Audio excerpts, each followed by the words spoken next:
What is a virtue and what is a vice? What does it mean to be good?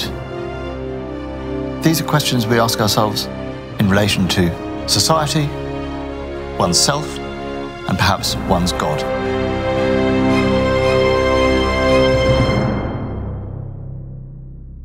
Joining me to talk about this today is Jessica Frazier, who is a fellow at the Oxford Centre for Hindu Studies and an expert in intellectual history. Now, you talk about how the South Asian tradition, and there's a wonderful quote, you say, a culture that doesn't have an apodictic morality deriving from a single covenant with a single God. How does that distinction play out, and how radical is that difference? Yeah, I think the Western world is so deeply embedded in an idea that God tells you what is good and bad, and God tells you what is right and wrong. And there's a kind of a commandment structure to our idea of virtue and of vice. You know, we have a clear picture of what it is that's good and what we're supposed to do. And in a way, I think that translates over into the secular picture. You know, we all know what goodness is. I think you even get that in arguments that are made by Moore and Jeremy Bentham, and in the modern philosophical world. We know good, we know pleasure, we know pain. These things are obvious. But if you look around the rest of the world, if you look at not only at South Asia, but Southeast Asia, East Asia, the sense of what is good and what is right is much more complex. The sense of good and evil is not there in quite as simple a way. They acknowledge that human life involves situations where to do good is messy. You may have to be tough, or you may have to suffer or even cause suffering. To do bad is messy. You may do bad for good reasons. So that I think when you come out of this kind of God-given virtue model, you get into what we in philosophy might call kind of value pluralism, context ethics, understanding according to circumstance the many ways we can go forward towards different kinds of good and bad. That can seem confusing to the West, that it's not simple, but it can also seem much more adult, much more mature, much more complex, humane and humanistic in a way. Are these to be understood as kind of very, you know, you're making this distinction. Are we looking at a totally separate tradition? Are there consonances? Are there lines of influence? I mean, I'm sure by now there are, but, you know, historically, have there been kind of connections between kind of Christian thinking and, as it were, Eastern thinking? Yeah, it's a good question. I mean, on a purely historical mode, there isn't a clear sense of any actual historical influence between the two until quite late, I think. Arguably, there's a kind of a Gnostic trend toward inner reflection, meditation, self-control and calming of the passions that you see in yoga that's quite similar to the sort of stuff you see in more Gnostic traditions in the West, not dissimilar to Plato. So there may be a kind of a cultural shared pool of ideas. But historically, there aren't clear direct influences. But of course, the funny thing is, I think the more you look across cultures, the same human concerns arise, so that there's a very clear, very similar movement in India to think about what good social behavior is. And once you have to think about good social behavior as just a product of having a society, a community, and a governance structure, you get people in India thinking in very similar ways, actually, about what it is to not prioritize your ego and desires over other people's well-being, to consider what it is to create a generally good community, and to start to develop things like empathy, compassion, and a certain amount of self-sacrifice for others. So those ideas actually come up on both sides. And in India, that's associated with the notion of dharma, becomes a very important core theme for the Indian world. Yes, can you talk a bit about what dharma as a concept means and how we would understand it in the West? Yeah, so insofar as India wants to think about social ethics, right? The concept of virtue we put aside for a second, but social virtue. This arises fairly early on. India, in its sort of Sanskritic classical culture associated with the Brahmin caste, the priestly caste, and these people are highly literate. They're already writing in India from 1000 BC. And they develop ideologies to do not only with ritual piety towards the gods, but also gradually with the concept of natural order. Originally, that's called Ritter, which means a kind of cosmic order. But it starts to turn into a more broad natural order concept called Dharma. Drih can be many different things. It can be kind of to hold up. Dharma becomes really important, particularly in the centuries leading up to naught, so kind of the early classical period. And we get the Dharma of your role in society. Are you a priest? Your role is to preserve knowledge and to cultivate ritual. Are you a merchant? Your role is to acquire goods, to generate capital. Are you a king? Your role is to understand what it is to set aside your personal concerns for the good of the community. So we've got a kind of a functional social ideal there. That sort of seems to be consonant with Aquinas' idea about the rational order of the universe being an expression of God, or indeed the medieval great chain of being. Yeah, absolutely, absolutely. And it fits into that kind of notion, I think, that there's the divine right of kings, in a way, is backed up by a notion of natural law, that there are certain structures that people should uphold. And, almost as in Aristotle, the natural world shows us as the seasons come again and again, and that makes the agricultural world fruitful. And it just seems to know how to do this. We need to find within ourselves a sense of the Dharma of ourselves, of our community, and of nature. All of these go together to fulfill that order. And there's a trust there in nature.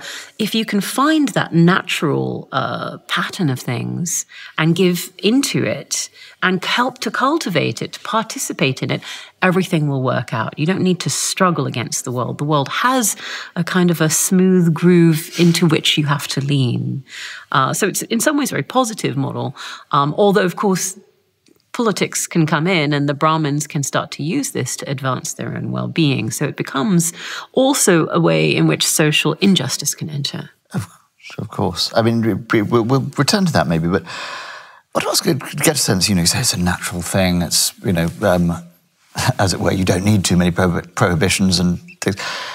How much, we're accustomed to thinking of, particularly through Abrahamic religions, that the holy books are quite concerned with this is what you should do, this is what you shouldn't do. We have commandments. Are the Vedas and the other sacred books of Hinduism concerned with or interested in, instructions for how to live, or are they doing something different? Yeah, it's a good question. So you get, in this kind of super fertile classical period between, say, 300 BC and CE, right? There's 600, maybe even 1,000 years. Everything becomes incredibly fertile textually. And the Brahmin establishment, together with the kings who are supporting them financially and ideologically, start to put out a lot of material about the importance of Dharma. And it kind of hits on two levels. On one level, you get texts like what's in the West is called the Laws of Manu, the Dharma Shastras, manuals of good behavior. And they give details for every part of life. For kings, for merchants, for good Brahmins, for fathers of families, for mothers of families, for genders, for ascetics and yogis who are outside of everything you do has strictures attached to it. And some of them are quite extraordinary. The details of how you should wash, of what you should eat, of who you should marry, of how you should propagate, of how women should behave, they're really detailed, are they? They're super detailed. There's a wonderful one. But what's interesting is you think about how that detail works and whether people really followed these rules. One of the most interesting ones is, I think, if a student who's gone to live with his older teacher, and the teacher may have a younger wife, if the student falls in love with the wife, and God forbid, gets involved carnally with the wife, one of the punishments is one of the punishments is for that student to he has to cut off his sexual member. Lordy be. Hold it cupped in his hands as he walks toward the setting sun until he dies. And that's his own self-imposed punishment, right? No one's going to force that on him. Yeah, I was going to say, that would put you right off. Put you off having sex, exactly. Exactly. But then you think about this and you wonder how many students did that. I suspect relatively few, right? But the Brahmins put forward this extreme kind of deterrent idea as almost a propaganda strategy for persuading people it's a bad idea. People didn't necessarily do these things. And I think reflecting that idea that strictures don't automatically work, you then get texts like the Bhagavad Gita, this very famous text, which talks about what's the psychology you need. It has to be internalized. So it talks at length about loka samgraha, which means holding the world together. And that starts to open ethics up and virtue up to a more spiritual way of thinking about things. You have to have the knowledge to understand what's needed for yourself and your community. And you have to have the yogic self-control and restraint and strength of character to engage that, to do that well. And if you do all of this, the world, the cosmos itself, will be held together, partly by you. Yeah, you're doing your bit. Yeah, you do your bit, and that becomes your virtue. It's wisdom. It's a kind of philosopher-king idea of the intelligent person who sees what's needed and does it. Well, this is something that you mentioned, psychology, and I'm just trying to get a sense from you of how, in polytheism, in monotheism, we tend to think, the single God is identified with particular kind of moral positions. But obviously, when you don't have a single God, you can't quite have that. How do we think about how, Rama and Sita and Shiva and Kali, what do they represent? Do they represent, as it were, kind of psychological or behavioral archetypes, or do they represent different versions of the good? How are they understood in Indian culture? Yeah, it's a great question. And I think that's exactly right, that once India understands that Dharma is useful, but that doesn't tell us what is the good to become as a person, what is your ideal to move forwards, they get to say, well, wait a second, there isn't one. There are many ideals. There are different goods for humankind. And I think that the gods, as they develop throughout the early medieval period in a series of texts called the Puranas, kind of mythic texts that unpack the stories of each deity, they get to unpack different virtues. So that, for instance, Shiva is kind of the ascetic god. He's the yogi. He sits in meditative position in the Himalayas, dressed in animal skins, living an austere life. He represents yogic virtues of spiritual self-control and awareness. Kali, who completely freaked out Westerners when they first arrive in India, he's this semi-naked, wild woman, hair flowing, dark-skinned, which was very shocking to them. We've all seen Indiana Jones and the Temple of Doom. Yeah, which is problematic. Hindus are rightly extremely insulted by, exactly. But Kali represents something very wonderful. There are wonderful texts. Devi Mahatmya is a text in which Kali gives a speech to a king who's been abandoned by his people, to a merchant who's been betrayed by his family. And she says, what you have to do is understand the darkness of the world. If you understand it, if you can get your hands dirty, if you can see it and not be destroyed, if you can accept death, the one thing that no one can accept, you become strong, you become virtuous, you become knowing and robust in a way that is holistic. And so this is also a virtue that Kali represents. And of course, you've got, Krishna, the virtue of the lover, who can give completely to love, who can maximize beauty, passion, and the pleasurable goods of life. You've got all these figures who represent, Saraswati represents the virtues of civilization, of art, of knowledge, of learning, of music. Hanuman, the monkey god, is glorious. He represents strength not only of body, but also of heart, which is a really nice corrective to the Western idea that you need to be physically strong but emotionally restrained. The Western hero, never cries. This is, no, you are strong physically, and you're strong in your feelings and your loves and your commitments. And when you hurt, you cry, and when you love, you shout with joy.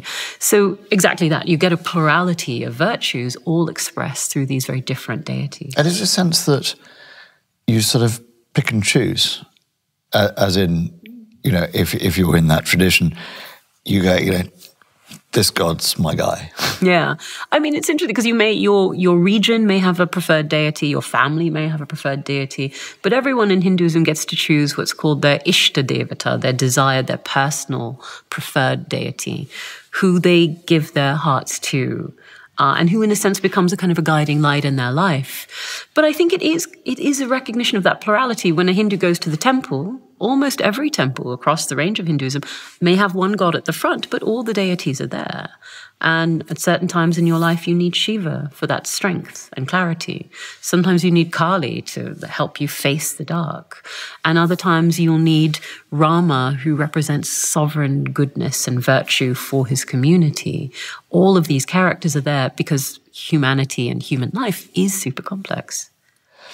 You do, as you've hinted earlier, you discuss that there's a political as well as a spiritual valency to this concept of Dharma. I'm interested in how that's played out. I mean, we think also in terms of the sort of intellectual history, I mean, does this tradition have, as we do in kind of Western and Christian, church fathers, historical theologians, gurus and authorities? I mean, gurus maybe you do, but has it changed and has it been affected by, if you like, political facts on the ground and co-opted by those things? In the West, I guess in the West, Christian tradition has as well. Yeah, I think it's right to say that the language of Dharma, for instance, just that discourse, starts off as something that's coming out of this Vedic Brahminical tradition associated with priestly caste. And to some extent, it has the character of a certain kind of propaganda. I mean, the people writing the system put themselves at the top of the hierarchy. And so the Brahmins do use this, in a sense, to shore up a structure which is going to keep people under control. The great Buddhist emperor Ashoka, around 300 BC, propagates the term Dharma, and he calls himself the Dharmic emperor. And he puts the wheel of Dharma as a symbol everywhere. It's still part of the Indian kind of flag symbolism. But it's partly to keep people quiet and calm and doing their duty, right? So it is in some ways linked to a kind of political control. Interestingly, in India, the good thing is because there's no organ of orthodoxy, there's no inquisition, there's no one who gets to say, burn that book. There's always a subversive message that emerges somewhere in Indian history. Even in the Mahabharata, the great epic, you get characters going, too much Dharma can be a bad thing. Or too obvious and strict a Dharma, never lie. Oh, well, when a man comes, when the thief says, hey, where are the family hiding from you? You say, oh, they're hiding in that cupboard from you. And he says, oh, thanks. And he goes and he slits their throats. That was the wrong application of over-strict Dharma. Bad Dharma. Yeah, bad Dharma, right. So, and just the last thing on that, there's also one of the biggest things that happens in India is there's, at some point with the rise of devotional spirituality, there's a huge affirmation of passion, a huge affirmation of throwing caution to the winds when it's right, particularly in spiritual matters, and completely giving your heart to something and letting Dharma fall behind. When it matters to love God or whatever, then you have to let Dharma dissolve, at least temporarily. Well, that does lead on to something that I think is an interesting distinction you make between the communitarian understanding of virtue and this sort of rather, enclosed, hermetic, the sort of yogic idea of that virtue consists not in your place in society, but in withdrawing from society and mastering yourself. Mm-hmm. Obviously, in ordinary life, these two things rub along, but they seem to be quite distinct traditions in Hindu spirituality. How do they kind of rub along? I mean, do they lead in completely different directions? Yeah, I think it's a very good question, and the answer is always going to be complicated, but I think in some ways they are a fruitful tension. They're, in a way, two different traditions. And you can see early on, scholars like Patrick Olivelle have written a lot about this, where the Brahmins are saying, we've got to do our dharma, be a good householder, make children, support society and the social fabric.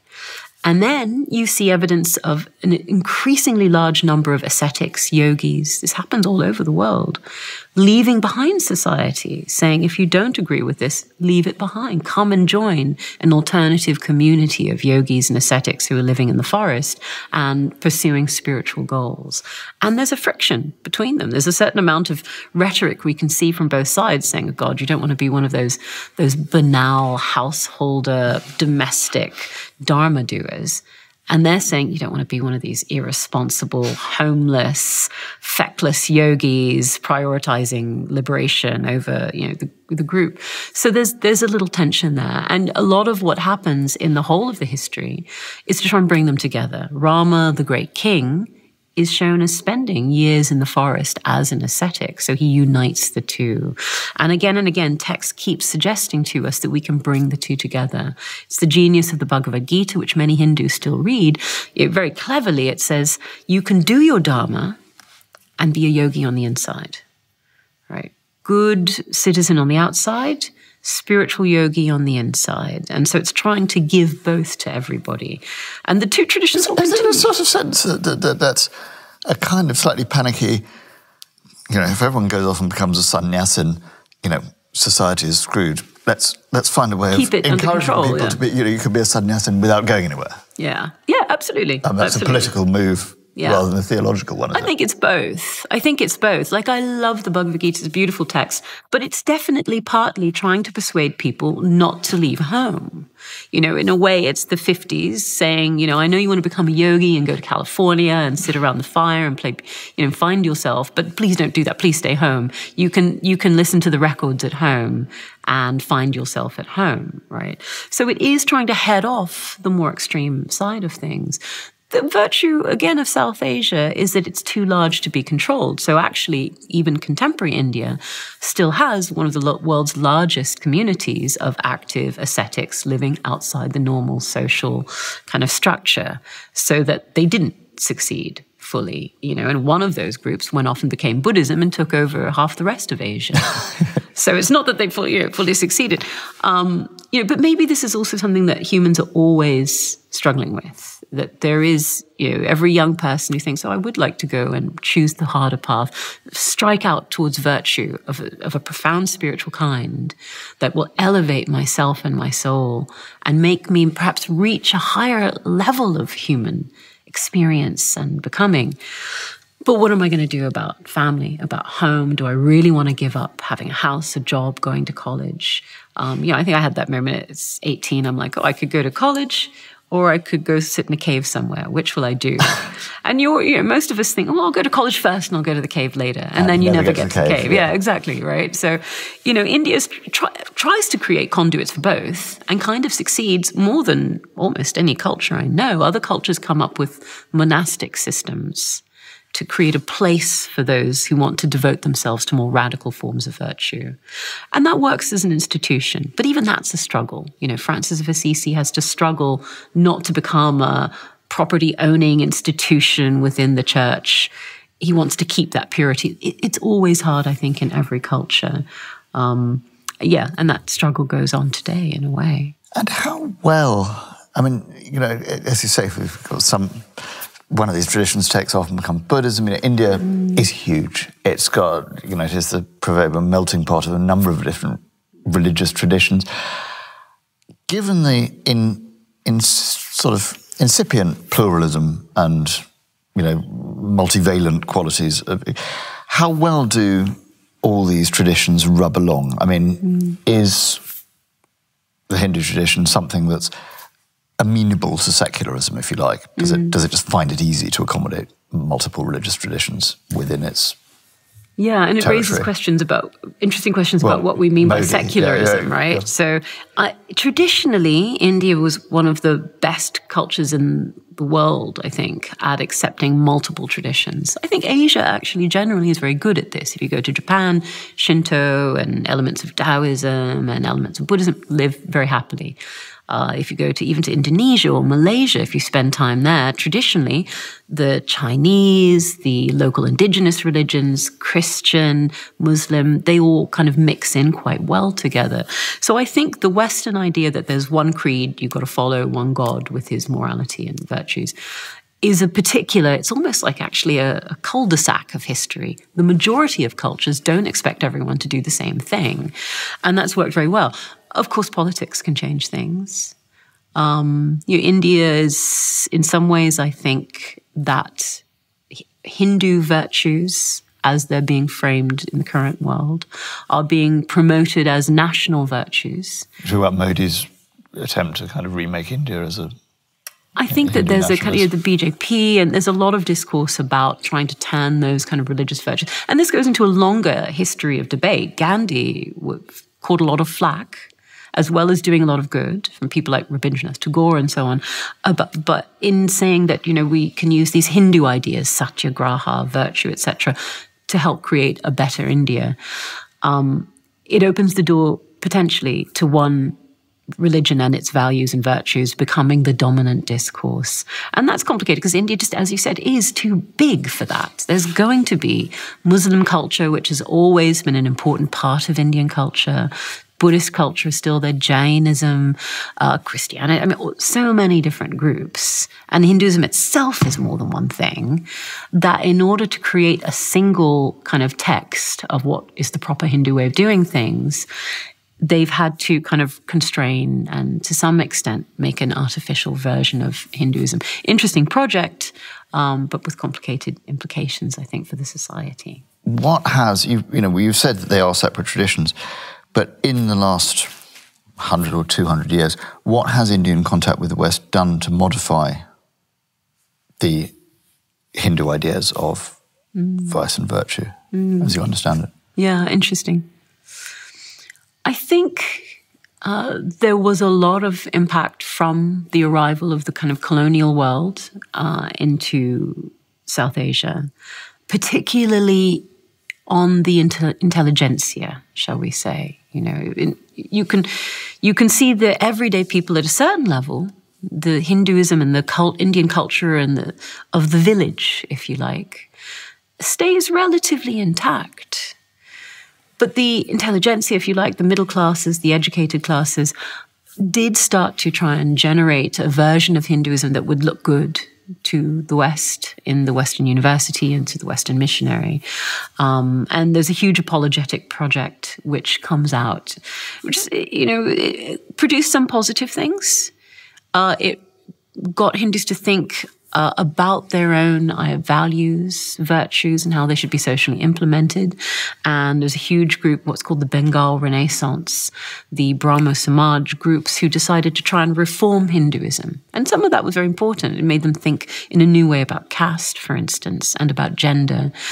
On the other hand, it was an apologetic project where they ended up saying, oh yeah, well, all the gods are really just one God, and so it's really just Christianity. Really, we can, the Gita is just like the Bible. There was a sort of conforming of Hinduism to what they saw as the proper Paka, quite Protestant particularly, model that they should match. And that was,